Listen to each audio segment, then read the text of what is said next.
अस्सलाम वालेकुम students, class 7 subject English B, lecture number 7। और आज हम लोग स्टडी करेंगे पार्टिसिपल्स एज एडजेक्टिव्स। आप लोगों ने से प्रीवियस लेक्चर में एडजेक्टिव के बारे में इंट्रोडक्शन ले लिया हुआ है, उसकी टाइप्स आप लोगों को अच्छी तरह से समझ आ चुकी हुई हैं, आपने उससे रेलिवेंट एक्सरसाइजेस भी सॉल्व कर ली हैं। अब आपके पास जो नेक्स्ट टॉपिक आ जाता है उसमें हमने सीखना है कि पार्टिसिपल्स क्या होते हैं, पार्टिसिपल एज एन एडजेक्टिव किस तरह से वर्क करते हैं। पार्टिसिपल्स होते हैं हमारे पास ऐसे वर्ब जो जुमले में मेन वर्ब के तौर पे एक्ट नहीं कर रहे होते। फॉर एग्जांपल जुमले में अगर वर्ब यूज़ हो रहा है तो एक और भी वर्ब यूज़ हो रहा होगा जो कि हमारा मेन वर्ब होगा। पार्टिसिपल्स ऐसे वर्ब होंगे जो एज एन एडजेक्टिव वर्क कर रहे होंगे। एज एन एडजेक्टिव वर्क करने का क्या मतलब है, यानी वो किसी नाउन को आगे से डिस्क्राइब कर रहे होंगे, नाउन को मॉडिफाई कर रहे होंगे। हमने एडजेक्टिव की डेफिनेशन में प्रीवियस लेसन में अच्छी तरह से समझ लिया था कि एडजेक्टिव क्या होते हैं। ठीक है, तो ऐसे वर्ब जो आपके जुमले में मौजूद हैं, जो मेन वर्ब के तौर पे एक्ट नहीं कर रहे और वो किसी नाउन को डिस्क्राइब कर रहे हैं, तो वो बन जाते हैं पार्टिसिपल्स। उसको बनाने का अब हम तरीका देखते हैं। प्रेजेंट पार्टिसिपल की हमारे पास निशानी होती है कि वर्ब के साथ आईएनजी लगा होता है। ठीक है, और वो जुमले में मेन वर्ब के तौर पे एक्ट नहीं कर रहा होता, बल्कि वो किसी नाउन को डिस्क्राइब कर रहा होता है, यानी कि एज एन एडजेक्टिव यूज हो रहा होता है। नंबर 1 देखें, I really like this dancing doll. मुझे ये डांसिंग डॉल वाकई ही बहुत ज़्यादा पसंद है। अब आप जुमले में देखिए, लाइक आपका मेन वर्ब है। ठीक है, जो मेन वर्ब के तौर पे यूज़ हुआ है। अब आपके पास जो डांसिंग है, डांसिंग भी आपके पास एक वर्ब है, लेकिन इस टाइम डांसिंग जो है वो डिस्क्राइब कर रहा है डॉल को, और डॉल क्या है आपके पास, नाउन। तो नाउन को जो आगे से डिस्क्राइब कर रहा है वर्ब, जो मेन वर्ब भी नहीं है जुमले में, मेन वर्ब इसके अलावा यूज़ हुआ हुआ है, तो ये इस केस में क्या बन गया आपके पास, प्रेजेंट पार्टिसिपल। नेक्स्ट एग्जाम्पल देखें, ही जम्प्ड फ्रॉम रनिंग ट्रेन। उसने चलती हुई ट्रेन से छलांग लगा दी। जम्प्ड हमारे पास यहाँ पे है मेन वर्ब। ठीक है, और रनिंग जो है वो डिस्क्राइब कर रहा है ट्रेन के बारे में। कौन रनिंग, ट्रेन, चलती हुई ट्रेन। तो ट्रेन हमारे पास नाउन है, नाउन को मॉडिफाई करने के लिए एक वर्ब यूज हुआ है जिसके साथ आईएनजी लगा हुआ है। तो अब ये वर्ब जो है वो मेन वर्ब भी नहीं है, जुमले में मेन वर्ब हमारे पास जम्प्ड है, तो ये वाला जो वर्ब है वो क्या बन गया, प्रेजेंट पार्टिसिपल। ठीक हो गया। थर्ड वन देखें, ही सोल्ड हिज वर्किंग मशीन। उसने अपनी चलती हुई मशीन बेच दी। अब इस जुमले में सोल्ड हमारे पास मेन वर्ब के तौर पे एक्ट कर रहा है। वर्किंग जो है उसमें आप लोगों को वर्किंग बता रहा है कि क्या, मशीन वर्किंग। मशीन हमारे पास नाउन है, नाउन के बारे में डिस्क्राइब किया जा रहा है कि वो मशीन कैसी है, वर्किंग, यानी वो चलती हुई मशीन थी, खराब यानी नहीं थी। तो अब ये वर्ब जो है वो मेन वर्ब नहीं है और वो एक नाउन को डिस्क्राइब कर रहा है, तो इस केस में ये जो वर्ब है ये क्या बन गया हमारे पास, प्रेजेंट पार्टिसिपल। और तीनों में आप लोग देखें आईएनजी भी लगा हुआ है। तो प्रेजेंट पार्टिसिपल की क्या निशानी है कि उसके साथ वर्ब की फर्स्ट फॉर्म में वर्ब और आईएनजी यूज होता है। अब आप लोग देखें पास्ट पार्टिसिपल। पार्टिसिपल में आपके पास third form of verb use होती है।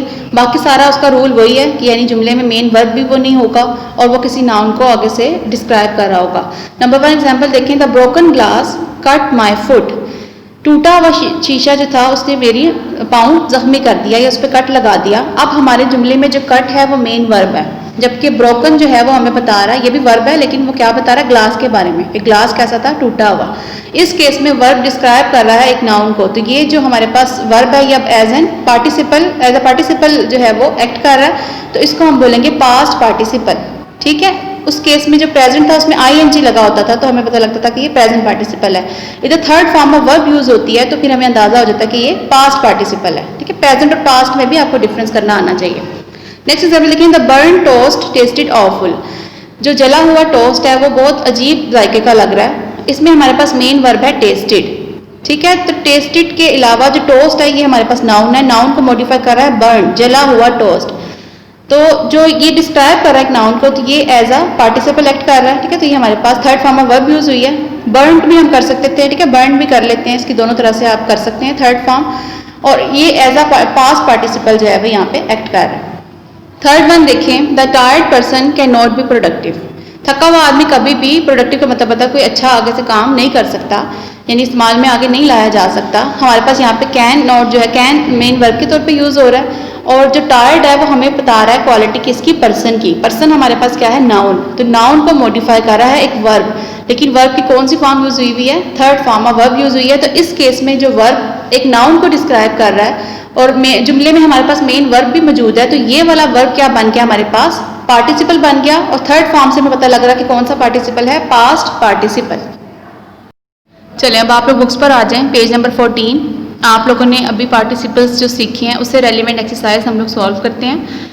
ए और बी आप लोग क्वेश्चन पहले लेक्चर में कर चुके हैं, इससे जो प्रीवियस लेक्चर आप लोगों ने लिया है। अब सी से हम स्टार्ट करेंगे। Fill in the blanks with the suitable participles of the verbs given in the bracket. मुनासिब पार्टिसिपल्स को हमने यूज़ करना है और हमने ब्लैंक्स को फिल करना है, और पार्टिसिपल आपको ब्लैंक में दिए गए हैं, ब्रैकेट्स में दिए गए हैं।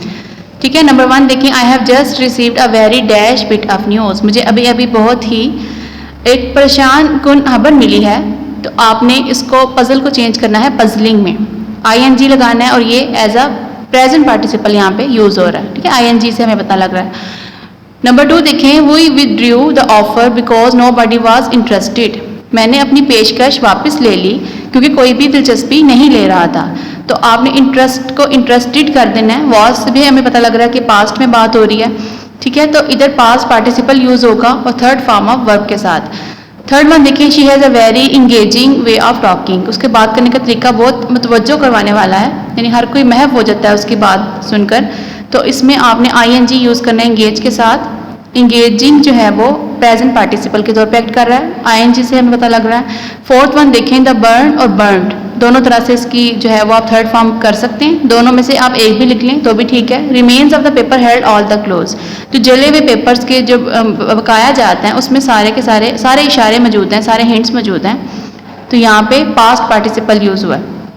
She has joined a group of performing artist. उसने परफॉर्मिंग आर्टिस्ट का जो ग्रुप था, फनकार जो परफॉर्म कर रहे थे, उनके ग्रुप को ज्वाइन कर लिया है। इसमें आपके पास आएगा प्रेजेंट पार्टिसिपल, परफॉर्मिंग आप कर देंगे परफॉर्म को। Everybody felt very annoyed by the things that happened. हर कोई जो कुछ हुआ है उन चीज़ों से बहुत ज़्यादा नाराज़ हो रहा है या बेजार हो रहा है। तो अनॉय को आपने करना है अनॉयड, ईडी लगा के पास्ट पार्टिसिपल बना देना है। He felt trapped in the difficult situation, वो अपने आप को मुश्किल हालात में गिरा हुआ महसूस कर रहा है। तो ट्रैप को आपने थर्ड फॉर्म में चेंज करना है, ट्रैप्ड कर देना है, पास्ट पार्टिसिपल बना देना है। The experts are really worried about the increasing population. माहिरीन बढ़ती हुई आबादी के बारे में वाकई बहुत ज़्यादा परेशान है। तो इसमें आपने इंक्रीजिंग आईएनजी लगाना है इंक्रीज के आगे और इसको प्रेजेंट पार्टिसिपल बना देना आपने। The jug on the table has some sparkling water. तो जग जो टेबल पे पड़ा हुआ है उसके अंदर कुछ चमकता हुआ पानी है। स्पार्कल को आपने आईएनजी लगा के स्पार्कलिंग भी चेंज कर देना है। When the dog ran out Mohsin had a worried look. ठीक है, वरी को आपने वरीड कर देना है थर्ड फॉर्म, और ये पास्ट पार्टिसिपल के तौर पे यूज़ हो रहा है। When the dog ran out Mohsin had a worried look. जब कुत्ता बाहर निकला, बाहर भाग गया, तो मोहसिन बहुत परेशान दिख रहा था। अब आ जाएं आप लोग नेक्स्ट क्वेश्चन की तरफ। अब आपने क्वेश्चन डी करना है और इसमें आपके यूज़ होंगे कंपाउंड एडजेक्टिव्स। कंपाउंड एडजेक्टिव्स ऐसे एडजेक्टिव्स होते हैं जिसमें 2 या 2 से ज़्यादा वर्ड से मिलके एक एडजेक्टिव बना हुआ होता है, और उन वर्ड्स को हम आमतौर पे हाइफन लगा के सेपरेट करते हैं। ठीक है, कंपाउंड का मतलब भी क्या होता है, 2 या 2 से ज़्यादा चीज़ों का कम्बिनेशन।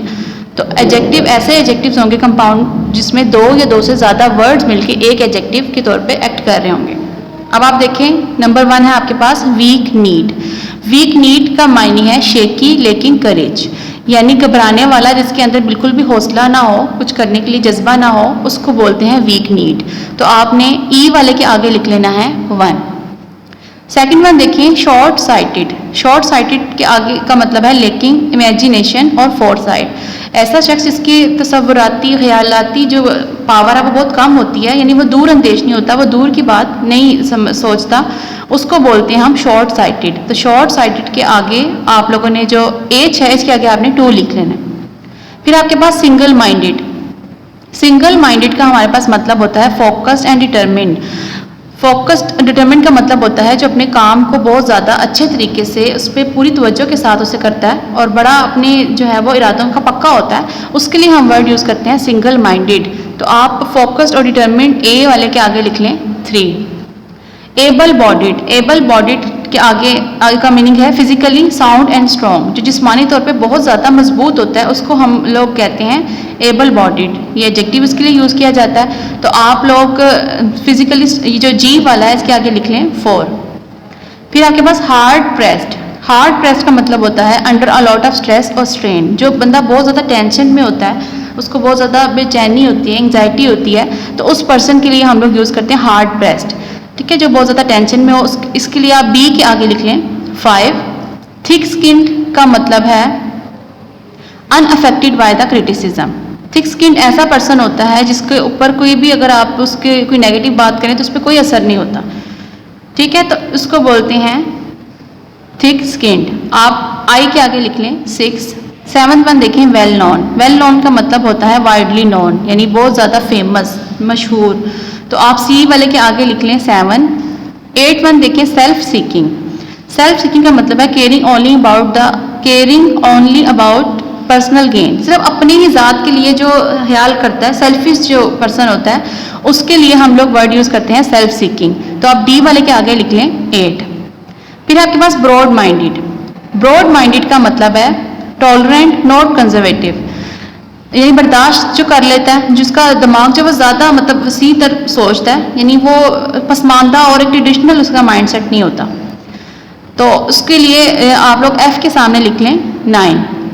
10th वन देखें हार्ड नोज्ड। हार्ड नोज्ड का मतलब है realistic and determined tough minded, जो हकीकत पसंद होता है, फोकस्ड होता है अपने काम में और बहुत ही मतलब मजबूत जो है वो असाब का मालिक होता है, उसके लिए हम वर्ड यूज़ करते हैं हार्ड नोज्ड, एडजेक्टिव यूज़ करते हैं। तो आप लोग जे वाले के आगे लिख लें डी। एक दफ़ा दोबारा आंसर्स मैं रिपीट कर देती हूँ। 3 A to J मैं सीक्वेंस वाइज बोलूँगी। 3, 5, 7, 8, 1, 9, 4, 2, 6, 10। ठीक है, तो ये अब आप लोगों ने दोनों क्वेश्चन सी और डी याद करने हैं और बुक के ऊपर आपने ये सारा सॉल्व करना है।